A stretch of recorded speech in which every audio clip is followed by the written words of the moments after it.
Well, hey everybody, welcome into another episode of Speedway Soccer. I am Ben Wright, and I'm joined today by maybe the most famous mustache in American soccer and the man with all the transfer scoops this offseason, Tom Bogert. Tom, how are you doing? Thanks, Ben. I'm good. I always defer to Sasha question on this, but now I think I gotta defer to Mateus Kokoro on CF Montreal. I've never had such a irrational rooting interest for a player after that man's very handsome mustache. I'm glad that he's in the league. Do you have like an active power rankings? No, because there's enough to more or less just keep on my mind. Like Hollingshead will do it sometimes. Joe Wills is probably the most consistent. Shout out to Joe Wills for that. And then when I was like reporting on the Mateus Kokoro stuff, I swear to God, like one of the sources I was texting, I was like, "You need to bring this. I hope this is real. Please tell me this is real. You need to bring this man and his mustache to MLS."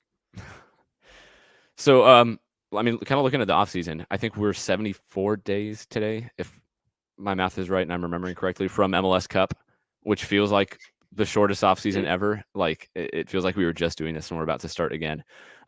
So I guess first of all, did you get any rest over the offseason, and how are you feeling No. heading into another full season of MLS? I for sure don't feel rested and rejuvenated. I'll put it that way. That was the thing. Like I was like feeling like a little burnt out, like in the playoffs when there was obviously so many playoff games, the best of three, round one stuff, and so there was like every single day, all of that. Like, God, just get to MLS Cup, just get to MLS Cup. Then I was like, wait a minute. The next day, it's like all the trades that they've been talking about, and like when the half day trade window opens or whatever. I was like, wait a minute, like it's just going to be the same stuff. Just like I won't be watching games at 7 p.m. I'll just be calling people at 7 p.m. So yeah, it's been fun. I don't want to sound like I'm complaining too much though. So again, it's better to be in this position than to people not answering me, right, and not having scoops to break. But it's a lot. Do you enjoy getting into the? Well, I guess, do you ever get to actually just focus on the games, or are you always kind of? Does it ever die down a little bit?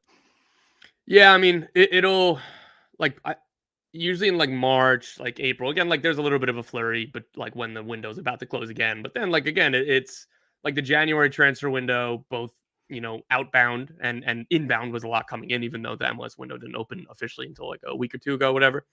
So it's always something different because they're kind of straddled. They're not aligned. So when it starts to get a little bit dead for MLS in terms of incomings, the outgoing stuff starts kicking up again, and same old and run through. So yeah, when it comes to the game, like I'm trying to find a best way to balance, like trying to watch all 29 teams while also having this sustainable amount of trying to break all the news.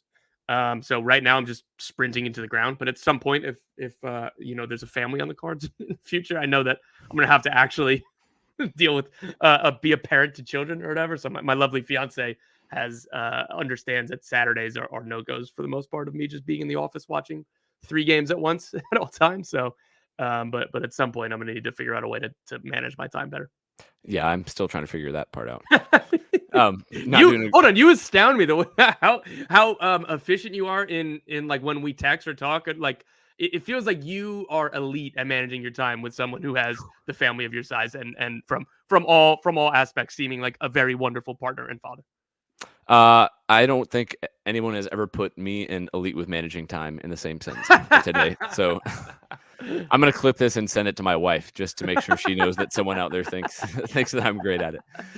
Um, I mean, kind of looking at the offseason, it felt, thinking about it, like maybe a slower offseason, but then like if you look at it, there were some pretty big moves. I mean, Peter Musa to Dallas, Kuipers to Chicago. I mean, big money being spent. Kind of looking back at the transfer window, what are some of, in your opinion, the biggest transfers so far, and who are some of the new guys that you're excited to watch actually on the field? Yeah, for me, again, it'll sound like recency bias because this deal just went official, but everything I've read, watched, and scouts and people I've talked to about Joseph Paintsil, it sounds like this guy, if you could create a prototype in a lab of all the important qualities you'd want to put around Ricky Pooch on the wing, it's like this guy's it. He's got obviously very, very good technical finishing ability. His play style is dynamic, running behind, but he can also have the technical quality to combine and like 17 goals and 14 assists in the Belgian league last year. And he scores in the, I believe, Europa League, Conference League, one of those competitions this year. Like in prime, Ghanaian international, the exact profile that they needed. The team makes so much more sense in attack now with the profiles they have, with obviously everything revolves around Ricky Puig. Then you have Joseph Paintsil playing like an inside forward, like a Buanga type, while whether it's Diego Fagundes or Gabriel Peck on the other side, kind of coming in and getting on the like combining more with Puig. So they have somebody now who's going to be dynamic in behind. And again, based on everything that this guy's done for the last few years, it looks like he should be an absolute star in this league. And then like he fits with the wingers and the attackers. So it's not just a collection of talent, it's a cohesive attacking unit. That said, the back line is still slow. Again, they're going to need a lot from Jalen Neal this year. That could happen. They need Brugman to not get hurt. And if that happens, like this team can be really good. But this is one of the teams where like the delta of you could talk me into them finishing 13th, or you could talk me into them finishing third. And like I would be right there with you if you made a convincing argument for either. Yeah, I was going to ask kind of how you think the Galaxy will do this year, because I have them in third, I guess, because I'm choosing to believe that attacking soccer is everything and ignoring all the issues on defense. Yeah, I kind of lean like I didn't have them as far up as third in my like my crappy predictions or whatever.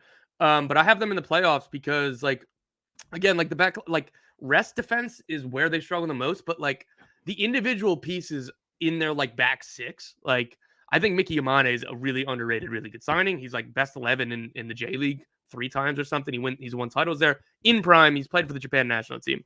Maya Yoshida, I know that he's old, but I still think that he fits really well. And as long as like again, Martin Cáceres can run like still for somebody at his age, but still if it's Yoshida and Neal, like I think that's fine. And then Julian Aude, I know that he gets better gets forward better than he defends. John Nelson is also there. Like I think that they have much better pieces this year. And as long as, again, Brugman's going to be very important for them and Jalen Neal, they need probably 25 starts out of both of those guys. But I think that they can hold up just enough as long as, again, that they're a little bit less naive than they were last year because, like, it doesn't matter who's on the field. Giving up, averaging, 4 goals against a game for, like, the last 10 games of the season is a joke. It kind of feels like it's Seattle and then everybody else in the West, at least for now.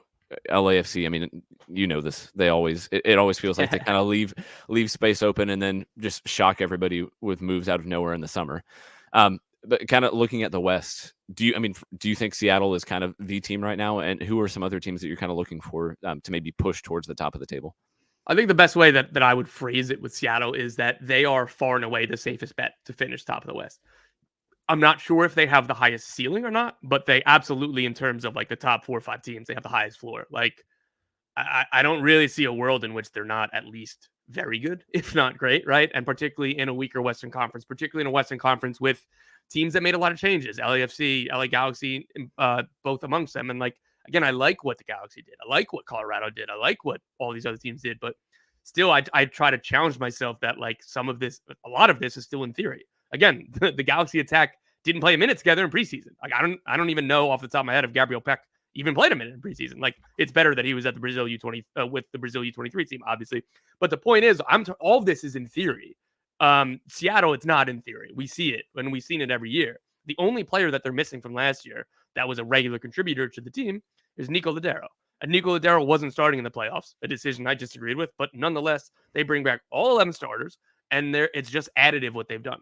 If De La Vega takes half a season to adapt, to really get up, like show his best form, they're still going to pick up a ton of points in the beginning of the season because they'll just play Leo Chu and Jordan Morris like at that position, or Jordan Morris will go to left wing and Danny Musovski will start up top. Oh, Raul Ruidiaz got hurt. Okay, Jordan Morris, you stay up top, right? Like they have all of the same pieces from last year, and all they've done this offseason is additive. Kind of looking over towards the East, which just, I mean, man, it feels like a bloodbath. I mean, Miami, everybody knows Miami. Columbus is going to be Columbus again, probably better in year 2 on Wilfred Nancy. Cincinnati kind of reloaded, and I don't think they're going to be significantly worse than last year. Atlanta looks really good. I mean, NYCFC, I don't even have them in the playoffs, but you can make an argument that they're going to have the most talent of any time that they're on the field, just with all the young players they're bringing in. I mean, do you have any idea how do you think the East is going to shape out? I'm not asking for like an actual prediction. No, I know it's so tough because like honestly, like 1 through like 12, I really like a lot of these teams. Like you can make an argument for every team pretty much to win.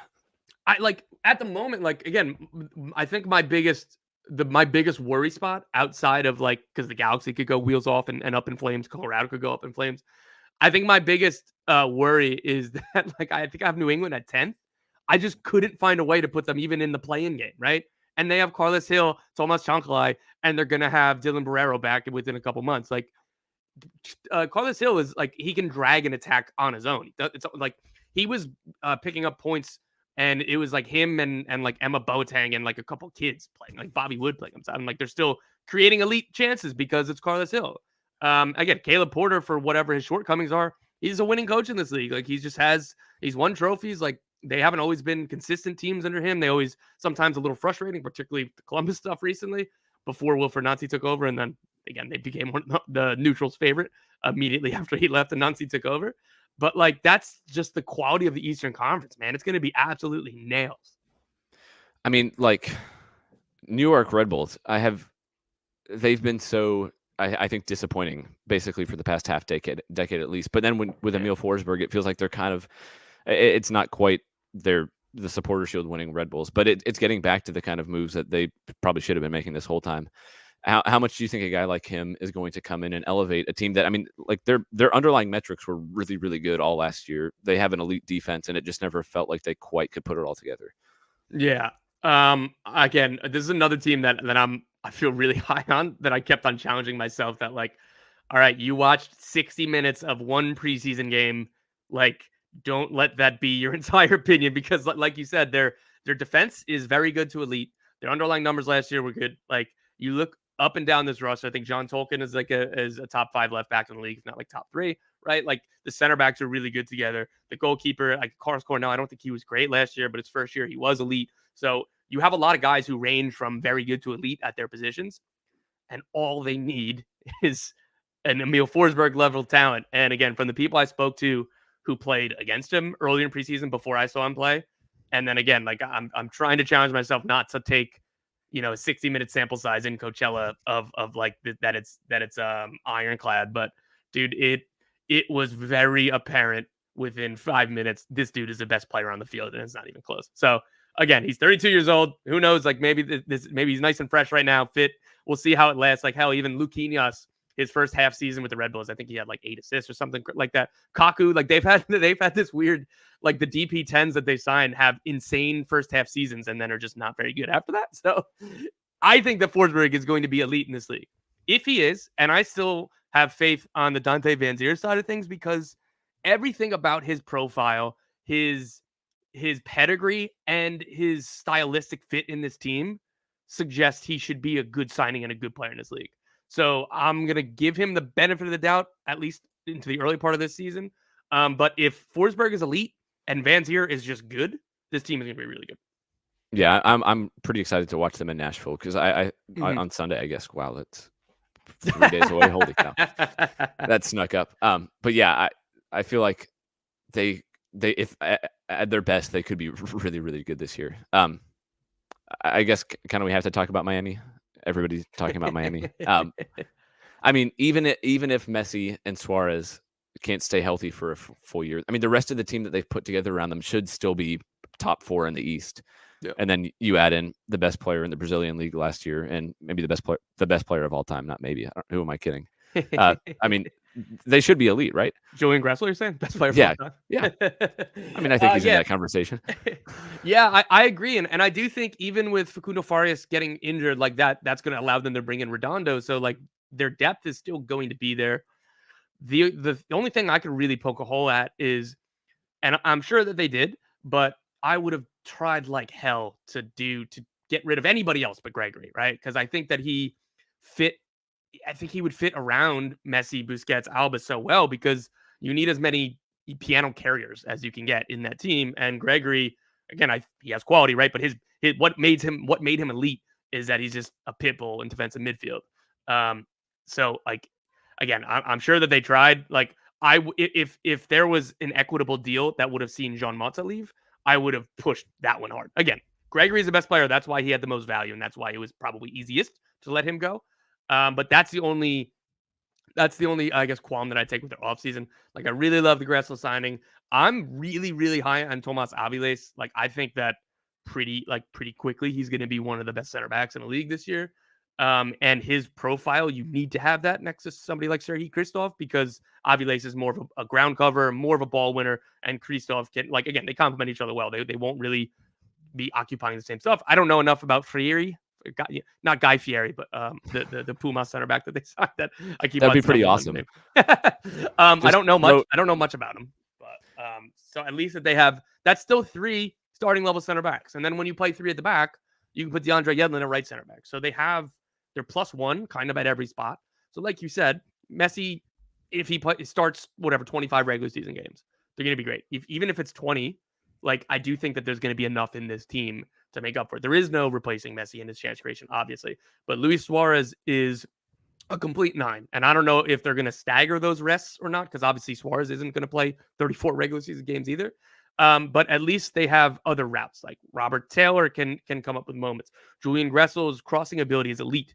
And that, like, if it's Campana instead of Suarez, that gets the best out of Campana with that kind of service. So again, like, it won't be the same, but I don't think that they're going to have quite the same struggles without Messi as they did last year. They've obviously said that they're going to prioritize CCL or whatever it's called now. Yeah. I'm never going to get used to that. I'm just going to, no one calls it X, it's Twitter. I think we can do the same thing with CCL. Do you at all worry about their ability to maintain form in MLS if they go on a deep CONCACAF run? I mean, because we've seen it with every other team that's gone deep in CONCACAF, that at some point their MLS form struggles. Or do you think just with as deep as this team is, they might be the first MLS team to kind of shake that? Yeah, I mean, I think it's a great question, and I think it's a fair concern. It depends for me. Like, again, it's a cop out, but it depends for me if some of the young guys who you think have a better chance at playing twice a week for however many weeks they need to, like Gomez and Ruiz and Redondo when he comes in, Aviles, like, as long as those players don't get injured, you can deal with, all right, Jordi Alba's going to sit this week. Okay, Messi's going to take this weekend off. Okay, Busquets, whatever, right? Like Suarez, all this. But if, like, again, Kromaski's already hurt, which is unfortunate because he would be somebody that I would have put in that group. If another one of them goes down, so again, if Aviles goes down, they're down to only 2 good center backs that I trust. And again, I don't even know about Guy Fieri. I don't know if he's any good or not, right? Like, it's just his profile looks good, and Tata rates him. He played really well at Pumas. Everything suggests he should be a good player.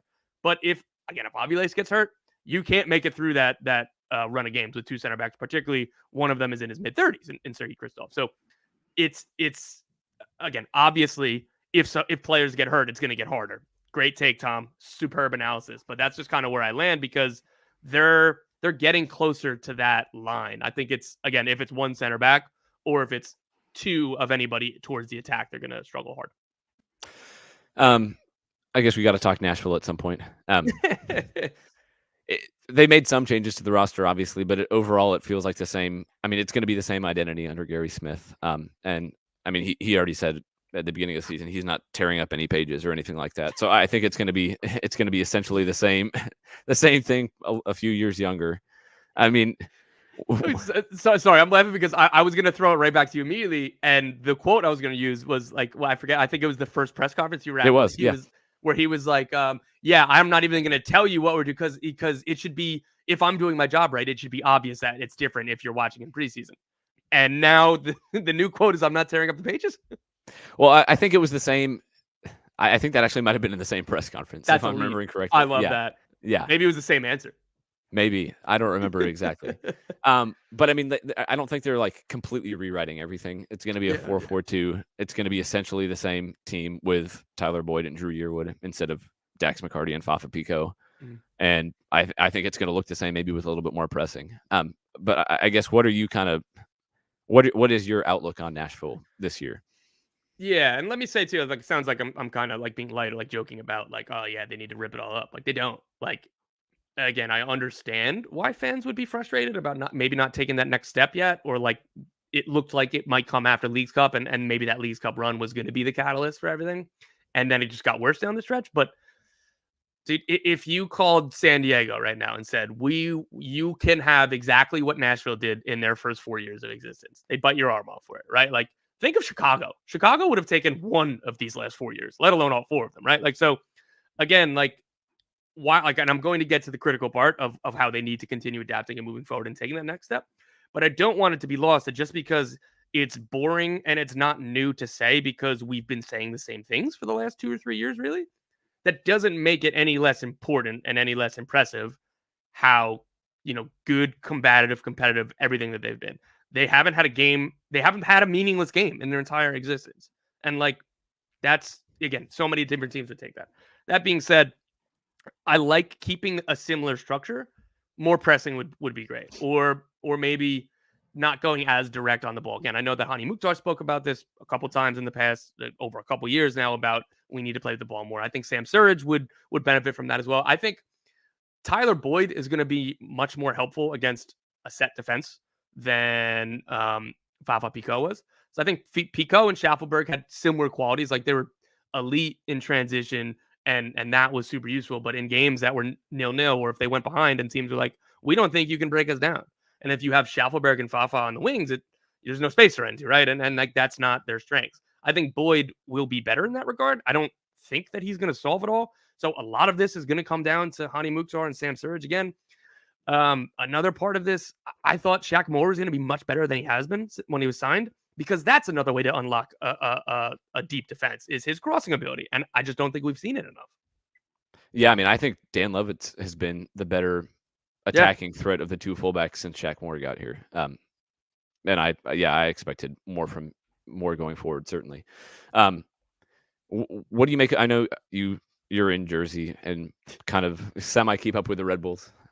What's kind of your take on Drew Yearwood? Obviously, Dax McCarty leaving is probably the most impactful player departure yet. I mean, for a team that's still only a couple of years old. What do you make of Yearwood's ability to come in and replace him? Because obviously they're not the same player, and no one's going to come in and replace a guy like McCarty off the field. But what do you think Nashville will get from Yearwood this year? Yeah, I mean, I don't see him as starting over Davis or Godoy.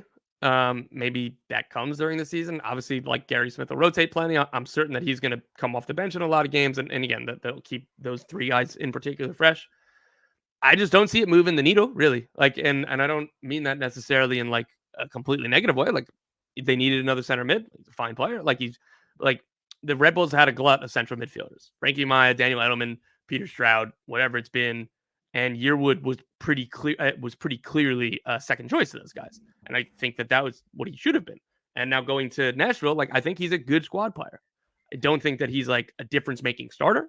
And again, maybe I can be wrong, because he had some moments really in like his first season or first year really with the team where I was like, okay, I see what, like he covered ground, win the ball, turned around, progressed up the field, and played kind of a forward longer pass. It's like, all right, you could see it. But you just did not see that consistently enough with the Red Bulls, again, to the point where he was not playing a ton because Edelman and Amaya were the preferred pairing.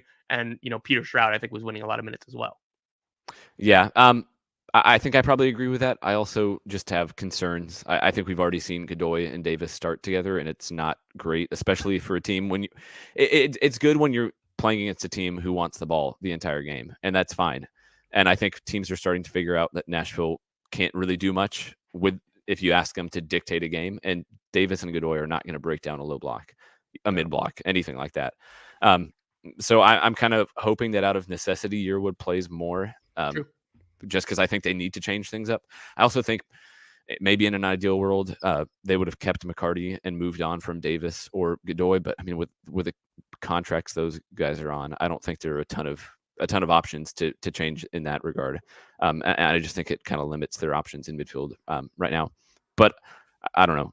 They've nailed these MLS signings of guys who weren't doing a ton on other teams and coming to Nashville and just completely turn things around. So who knows what happens. The other thing I want to touch on with Nashville is just Hany Mukhtar. Obviously been one of the best players in MLS, maybe the best player in MLS over the last 3 years, and then just kind of fell off a cliff after Leagues Cup. I think he scored twice in the last 12 games, and one of them was a penalty. Definitely seems like he's not as happy as he has been in the past. And obviously we talked about the wanting to play more with the ball and all that. Do you think he bounces back? And if not, I don't think there's a team in MLS that's more dependent on one player than Nashville are dependent on Hany Mukhtar. So if he doesn't bounce back, what happens? Yeah, to borrow from. And also, if you can answer that, you should be a GM. So yeah, to borrow from Miguel Angel Ramirez, they'd be screwed if he doesn't bounce back. It's pretty simple. And again, like while I think that Nashville are more dependent on Hany than maybe any other team in the league. But when Alan Polito is hurt, SKC looks like crap, right? Like for the most part over the last couple of years, right? Like you kind of go down the list, team's best player. Again, it's important, but the Hany Mukhtar experience in Nashville is definitely even more heightened. That run of bad form after Leagues Cup came around the All-Star break. And at that time, that's when a bid from Qatar came that Hany was open to because Nashville didn't want to redo his contract again. And so Nashville, on like their side, like they had just redone his deal like a year ago or whatever, right? Like, and then on his side, you're one of the best players in the league. You want another raise. Like again, I see both sides here and understand both negotiating positions, but I'm not sure that it was a coincidence that those two things were tied together in terms of timing. I'm not sure what the conversations have been this offseason. I'll pretty much always blindly assume that Hany Mukhtar is going to be really good until that there's a long stretch of that being otherwise, longer than even half a season. So yeah, my assumption is he bounces back, but like you said, or like I said, they'd be screwed if he doesn't, and they're going to struggle to score goals. You talked a little bit about New England, kind of just how their core is kind of in win now mode, almost, especially with Caleb Porter. It kind of feels a little bit like that's where Nashville is, at least with this group. I mean, Hany is 28, Walker Zimmerman's 30. It feels like they have maybe 1 or 2 years with this group in prime before they start having to like really think about reshaping. Do you think that's where Nashville is, and do you think they have the, I guess, even the ability to really push for those titles in a way that we haven't seen from this team yet, aside from that Leagues Cup run? Yeah, I do think they have the ability because they have an elite defense and at least one elite player in the attack, and even better, like an MVP in attack, right? If you have those two things, you're always going to have a chance. If you're difficult to beat, you always have a chance. Everybody needs a little bit luck in knockout tournaments, all of that. Again, they have work to do, but I do think that they're not fooling themselves if they're saying, oh, we're pretty close. Things could go our way, right? I do agree with the idea that they're going to need a pretty big evolution if it looks the same this year as it did last year in terms of like, okay, like now what? Because this is year 5 with most of the same core. You know, Joe Wills, Dan Lovitz, Hany Mukhtar, Godoy, Walker Zimmerman. Jack Mayer's been here the whole time too, but he's been one of the tweaks. It's been, Jack Mayer coming into the lineup and Sean Davis and then Schaufelberg and now Boyd in, right? Like most of the changes have been, and then DP center forward that hasn't lived up to expectation, rotating door, right? So other than like the team is pretty similar to what it's been in the first 4 years. So yeah, like at the end, like Hany Mukhtar is still a great age. Zimmerman, I think, is still going to be elite for several years on. But like, if it doesn't look any better, or if they take another slight step back this year, it'll absolutely be time to, okay, we need to make some pretty wholesale changes and really kind of shock this group up or a new evolution. What does the future of Nashville look like rather than running it back again? And again, because it is a fine line of, look, like we've had solid success. Like we don't want to put that in danger by trying to take the next step and, going 2 steps, 3 steps backwards, but also trying to take that next step and finding ways to accentuate your strengths, but also move forward a little bit. It's fascinating. It's difficult. I don't know what's going to happen. I don't know what, like, I don't have a great read on this team. Like they're another one that I think that they have a really high floor. But the ceiling could be raised. Like Hany Mukhtar and Sam Sturridge makes a lot of sense. Like they had their moments together. Like if Tyler Boyd is really good, if he's, I guess, even above average, like I think that's going to be a ton of a boost for this team. But I just don't know. I feel like we've just been saying the same things, different player names for some of these guys for the last 3 years. Oh, if this DP forward works. Oh, Randall Yow's 3rd full season, or whoa, like he's going to play here. Oh, Fafa Pico, right? Like so. It feels a little disingenuous for me to just give the same answer that I've given the last 2-3 years of optimism, but like I do still feel optimistic. Last couple of ones here before we get you out of here. Just kind of looking around the league. You can't say Columbus because I know they're the most watchable team in MLS. What is the next team that you're most excited to watch, just from a pure like attractive style of play perspective? Yeah, and I won't say Miami either, obviously, because that's I guess that's kind of a cop out too. Honestly, I think that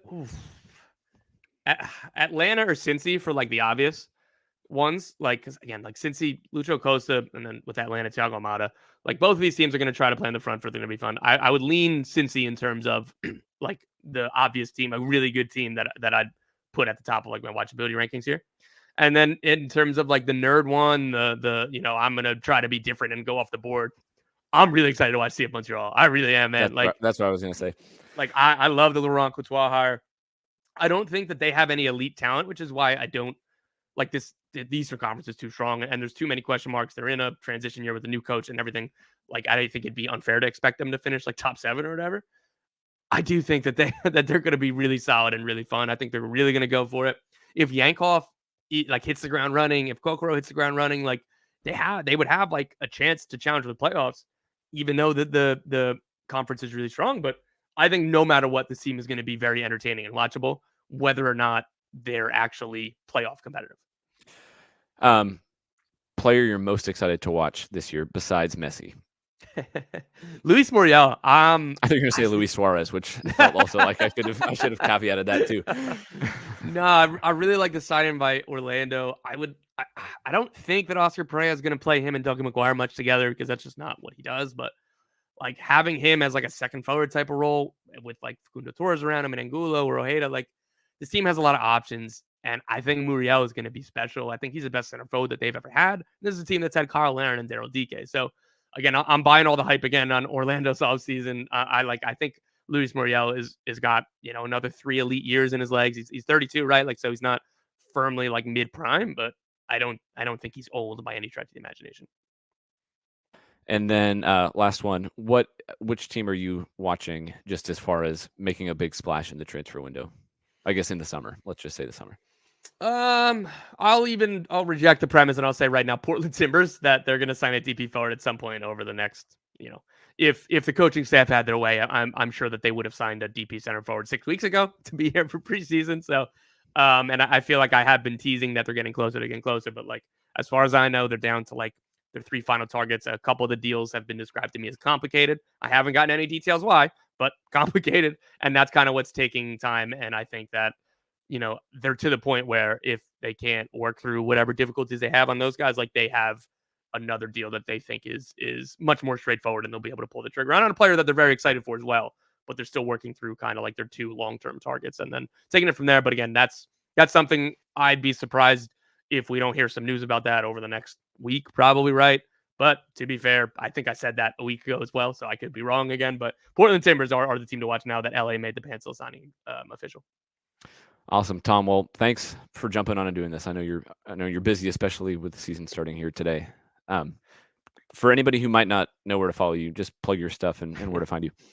Tom Bogert on Twitter, Tom Bogert YouTube, Tom_Bogert on Instagram. I know that one was really going to be difficult to remember, but pretty close on all of it. Awesome. Well, thanks for jumping on. And I'm going to go watch Miami Real Salt Lake. Hell yeah. Awesome. Take care. Awesome. Cheers, bro.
Never go full shepherd. Nope.